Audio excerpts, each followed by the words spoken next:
华航机师从8日上午6点开始启动罢工，搭机乘客中发现到偶像团体 Newbie， 他们正要飞往日本表演，行程相当紧凑，幸好最后班机如期起飞，终于松了一口气。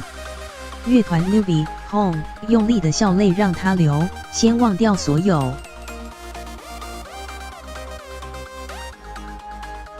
4个大男孩在台上表演摇滚歌曲，他们是10经纪公司旗下的新生代偶像乐团 Newbie， 在台日都有小有名气。8日一早要搭乘早上9点的华航班机，要从台北松山机场飞到东京羽田机场，没想一到机场才发现有机师罢工事件。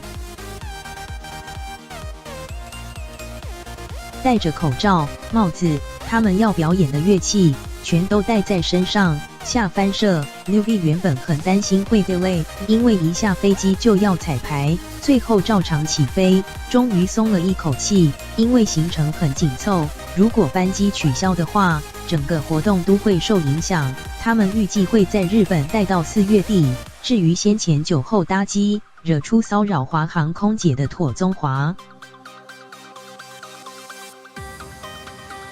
艺人妥宗华，我也没有绝对的恶意，说要故意去骚扰你们啊或怎么样的，因为基本上我绝对没有那个心，所以我在这边希望他能够原谅我，然后也希望不要影响到大家过年的心情，对不起，再一次的对不起。